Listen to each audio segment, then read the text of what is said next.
All right. We are back with the GSMC Wrestling Laureate Podcast. I'm your host, Eric Rodriguez, here every Monday through Friday, 8 p.m. Pacific Time, 11 p.m. Eastern Time, here to talk about professional wrestling on the GSMC Sports Network. All the action inside the ring, all the rumors backstage, all the drama behind the curtain from AEW to WWE to the NWA occasionally.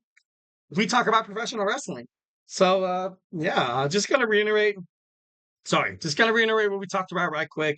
We talked about our WWE SmackDown preview. We had my Thursday Night Wrestling review, TNA, Ring of Honor. We also talked about some superstars that could possibly join this new faction of this new young bloodline led by Finn Balor. And now we're going to talk about, the man of the hour. We're talking about Bobby Lashley's next big move. So, let's go ahead and talk about that. All right. So Bobby Lashley, like you guys, reluctantly kind of sucks. I don't want to see him leave WWE. I feel like if he leaves WWE, it's, I feel like he belongs in WWE. He's kind of kind of tapping on his prime a little bit, but he's so damn good. He's so damn good inside the ring. He can give quality matches. And even though he gives guys or he takes on guys that he quite frankly towers over and he puts them over in matches and stuff like that. There's not a lot of superstars like that. Kind of like, I'm not trying to be a little, far-fetched here, but kind of reminds me of like a Brock Lesnar meeting, Roman Reigns kind of feel, where he's so damn good. He's so damn good as a babyface. Should have been a babyface a long time ago, but when he made it back to the WWE, you had him. He was a babyface, and then he took on Sami Zayn. I think they participated in like an obstacle course or something like that, and it was just so stupid. It was just so damn silly. I was like, dude, Bobby Lashley is. I think he's a retired Marine.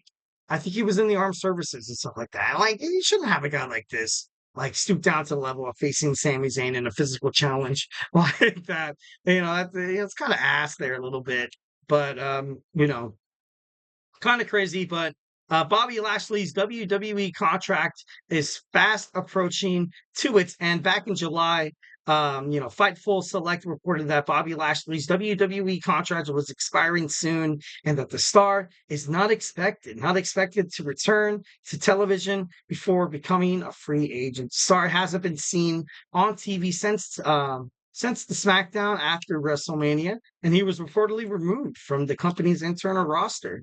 Dave Meltzer shed a little bit more light on the situation on Wrestling Observer Radio, saying, and I quote, "He is on his way out. Bobby Lashley and MVP both. I know that there's talks about them trying to get into AEW. I mean, it's one of those things where technically nobody can talk to them because I don't believe either contract has expired, but their contracts are going to expire. As things stand right now, WWE is under assumption that they are gone and that they are going to try to revamp the Hurt Business. I don't know that they'll use the name or not. I guess it depends on the ownership of that name. If they Cedric Alexander is on WWE NXT. I mean, he had a pretty impressive win against Brooks Jensen. And he did fight Trick Williams, and he was pretty damn good. Very, very good. And then you have Shelton Benjamin. Shelton Benjamin was one of my most favorite wrestlers, growing up, watching during the 2006 2006 to about 2010, I was like, dude, Shelton Benjamin, he is the Intercontinental Champion. He's so freaking magic. He was in the best tag team ever with Charlie Haas. And then, he was being mentored by, Kurt Angle, the Olympic gold medalist. One of the things that I really, really hate about WWE, and I'm not trying to throw shade, I'm not trying to be mean, but besides Booker T, in terms of, African American wrestlers, it seems like they just, I don't know. I, I don't know. I feel like, and I'm not saying WWE is, racist or anything like that. By all means, I'm not trying to say that. Obviously, this is a positive podcast here at GSMC Sports Network, but it's just, I don't know why they can't book these guys correct. I don't know why they continue to fail. Why? This guy's a great superstar. This guy belongs on your TV every single night. You click open your YouTube network. Every single time you click open your Roku. Or some people who still have television, your Dish, your Spectrum, your Direct TV. When you want to watch Monday Night Raw or WWE SmackDown, you want to click your television, channel clicker or whatever, and see somebody representing your company like Bobby Lashley. Bobby Lashley has been one of the superstars that has been highly underrated, that has been highly abused by WWE creative, being in trash segments. Once when like he was, trying to fight for Lana's love and Rusev, which was absolutely terrible. By the way, Lana and Rusev are heading toward a divorce right now because creative from AEW, creative from WWE brought their relationship inside the world of professional wrestling. And it just was, terrible. It was terrible. It was bad. It's something that should have never happened. That's why sometimes when I see romantic relationships like the whole Rhea Ripley and Dirty Dom, it just doesn't work. It just doesn't work. And now that you have kind of TKO taking over the seed of, well, the head of the seed in terms of the Ultimate Fighting Championship, they don't want to see crap like that. I'm sorry. Like, I'm not trying to speak on behalf of Dana White or Mark Shapiro, but they don't want to see professional wrestling go that route. I think that was a huge reason why you kind of saw this Judgment Day blowout kind of happen sooner rather than later. And I believe that. I believe that nobody wanted, you saw Jey Uso kind of get into the mix of, Rhea Ripley and Dominic Mysterio. And they asked the legend of WWE, Rikishi, he was like, you know what? They're not using my son right. And that's 1,010% correct. Jey Uso should have been a Money in the Bank winner. Sorry, but that's just something that should have happened. WWE was like, yeah, you know what? Let's make it cool. Let's make Drew McIntyre get screwed over again by CM Punk. Oh, we're such masterminds. Oh, we're geniuses.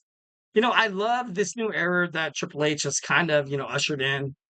But this is a tough era. If you're trying to prove yourself as being different from your doofus of a father-in-law, you have to have some kind of cutting edge here. And the fact that you didn't really have a Money in the Bank winner, like, yeah, I get it. Yeah, let's build Cody Rhodes, up for WrestleMania where we don't have to worry about a Money in the Bank winner. I get it. And that by all means, that could be cool. That could be the right answer. But you have so much talent right now that could have been over winning that briefcase. What about Carmelo Hayes? What about this newly signed Andrade that left WWE because he was like a mid-carder with no direction? Went to AEW, left because he was a mid-carder with no direction.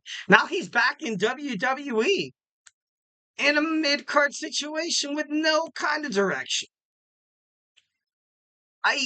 There's a lot. I have a lot of respect for Bobby Lashley. 1,010%. I loved Bobby Lashley. I love Bobby Lashley. I'm going to say, I'm a man who's not afraid to say he loves other men. Bobby Lashley, I love you. But Bobby Lashley, he deserves better. I'm sorry. He deserves a lot better. This is big. For WWE, kind of, like pulling the trigger on Bobby Lashley's contract, they're kind of looking at it. They're like, you know what? Who else do we have? Who else do we have? Can we? No, we can't revamp the Hurt Business. No. Oh, we're gonna have to sign MVP. Also, Shelton Benjamin. Oh, we're gonna have to bring Cedric Alexander back to the main roster. You know what? Let's just let him go. Let's just let him go. And Bobby Lashley's kind of looking at this, and he's like, you know what? I am kind of, and I use the word kind of because he's such a physical specimen, athletic, and he's still very charismatic. He cuts amazing promos. I use the word kind of because he's in his prime. He's in his prime, but he's also heading out of his prime. So in his mind, he's going to take a deal that's going to lead him to retirement. He's going to have to do it. He's going to because you're a superstar. You're a wrestler. kind of like what I kind of mentioned on the last podcast, where I was like, you know what? I was baffled for the longest time why so many sports stars, like NFL wide receivers, like the NBA, I was like, dude, why are these guys fighting for such huge amounts of money? Guaranteed. It's because at the moment, at a drop of a pen, you can get injured. Somebody from the NFL, some bonk tackle could happen. Some guy lands on your Achilles, and you're like, ah, now, like, how am I supposed to gain a new contract? And I was like, why do these guys get paid so much? Just because they're looking out for their own arse. It's not rocket science. It's something that me and you do on a daily basis. Imagine, like, if you're, me, I'm a cook at a, senior living facility. Sometimes when my friends ask, hey, Eric, you want to go out play basketball? Or, hey, do you want to join this tackle football league? I'm like, yeah. Wait, no, I can't because I have to have a job, a steady income to pay. I got a wife. I got 3 kids. I got bills to pay. I got mouths to feed. This is something that, Bobby Lashley's taking in consideration because this next contract could be the last one he could possibly sign.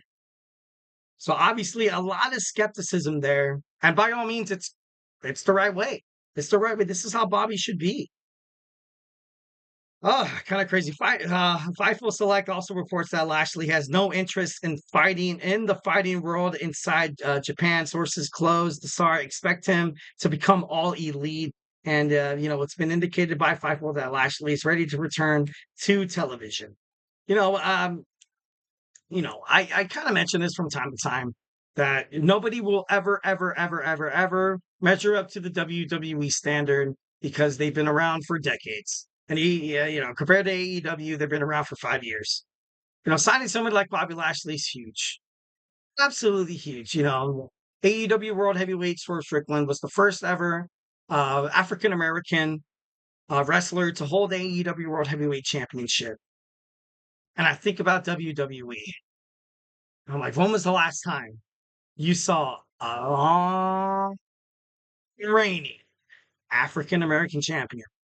There was Bobby Lashley, but I'm not trying to be disrespectful because I believe in all of his talents and I think he's amazing. But to them, he was a bridge champion. He was a transitional champion waiting for that next guy.